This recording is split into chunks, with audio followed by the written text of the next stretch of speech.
Hi crew! So we're multiplying mixed numbers and I want to be able to explain it so you can really get a handle on this. So I want you to watch carefully as we go through the problem. Now a mixed number, you remember, would be a whole number plus a fraction. So 2 1/6 times the whole number 4 and the fraction 1/2. This kind of problem. Now when we go to multiply mixed numbers, you can't do it, because we've got to take care of these whole numbers. I know it looks so easy, like you could just multiply the 2 and the 4 and that'd be 8 and you'd be all set. And then multiply the fractions, but that would be way too easy. We need to rewrite this problem. So we're going to rewrite it over here so we can solve the problem. Now in order to do that, we have to turn these mixed numbers into improper fractions, getting rid of the whole number. It doesn't change the value of the number, it's just simply rearranging the numbers. So in order to do that, you multiply the denominator times the whole number. Remember this video? 6 times 2 is 12, and you add in the numerator. 6 times 2 is 12, plus 1 is 13. So I would write my new numerator would be 13, and you put down the exact same denominator. This fraction would become 13 over 6. 6 times 2 is 12, plus 1, 13. That goes right on top. Now you've got to do it for the same thing for this one. So 2 times 4 is 8, plus 1 is 9. So I would rewrite the problem. Remember, it's a multiplication problem. Remember, 2 times 4 is 8, plus 1 is 9. I'd write that answer on as the numerator, and the denominator would be the original denominator. Now I have this for my multiplication problem. And I'm ready to multiply. But before I do that, you know how much I want you to cross-reduce, because look at this. I do not want to be multiplying these big numbers, 13 times 9. I'll make it a little easier on ourselves. Well, when I cross-reduce, I'm looking across from each other. The same angles that multiplication sign does. That's what's going to remind you. Remember I put the little arrows on here? That these are the two that meet up, the 13 and the 2. This is reducing just like before, but it's cross-reducing, cross-simplifying. Does anything go into both 2 and 13 evenly? No, so that's not going to work. So I'm going to look at this side. I'm going to look at the 9 and the 6. Is there something that goes into both 9 and 6 evenly? 3 does. Yes, you're right. So I'm going to divide both of these numbers by 3. Now I know that this messes some of you up because I start crossing things out. Well, watch carefully. When I divide 9 divided by 3, my answer is 3.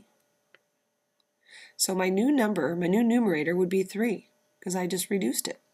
Down here, 6 divided by 3, I cross that out. My new number would be 2. So my new denominator is 2. So try not to get too confused with these crossed out numbers that I've added in.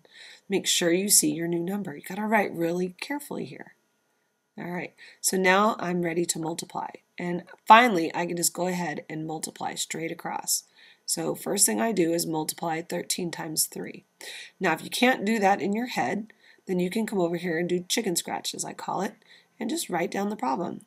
13 times 3. No harm in doing it. You'd rather do that than make an error. So 3 times 3 is 9. 3 times 1 is 3. So 39 is our numerator. And for the bottom numbers, you would just do 2 times 2 is 4. Now can you leave this way? Absolutely not. Now it's improper, and you have to turn it back into a mixed number. I know you were getting confused because we missed it, went the opposite way in the beginning of the problem. But in the answer, you have to leave it in proper form. So in order to do this, you would divide the numerator into, you would divide the denominator into the numerator. Just like that. Now when I write this out, I'm going to do this in chicken scratch for it. I think it'll be easier for you. 4 goes into 39. How many times? Oh, if there's only one more, that'd be easy, huh? So 4 goes into 3, it doesn't go in. 4 goes into 39, well, I'm thinking 4 times 9 is 36. That gets me really close. Because 4 times 10 would be 40, that's too much. So if I subtract this, that would be 3. 9 remainder 3.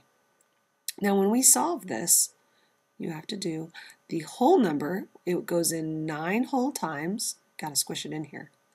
3 is the remainder, that's the numerator, over the original denominator. So remember, it goes in 9 whole times. That does not look like a 9, does it? That looks even worse. 9 whole times with 3 left over the original denominator. So your answer is 9 3/4. That is your final answer. Okay, let's do one more. And maybe I'll scoot over a little bit. All right, what if I had 5 1/3? Oh, there we go with the 5. Come on. 5 1/3 times 3. Well, I kind of have a mess here now. Got to deal with 2 problems that I've got to change. You can also go straight down as well. You can rewrite the problem below. Let's try this first. Let's take care of the mixed number first, turning it into an improper. So you multiply the denominator times the whole number and add in the numerator. So that would be 3 times 5 is 15, plus 1 is 16. So your new number would be 16 over 3. Remember to bring down the original denominator. And then I'm going to multiply times. Now I need to turn this whole number into a fraction. Remember, that's super simple. You just have to put a 1 under it. If I were to fix this improper fraction, I would divide the 1 into 3 and my answer would be 3. So it's the same value. 3 over 1 is the same as 3, but it conveniently turns it into a fraction for us. And immediately, do you see that cross-reducing I could be doing? What goes into both 3 and 3? Well, hello, 3 does. All right, 3 goes into 3 one time. 3 goes into 3 one time. So I'm going to go ahead and cross this out. And that will be a 1 is what's left. And cross that out, and that would be a 1.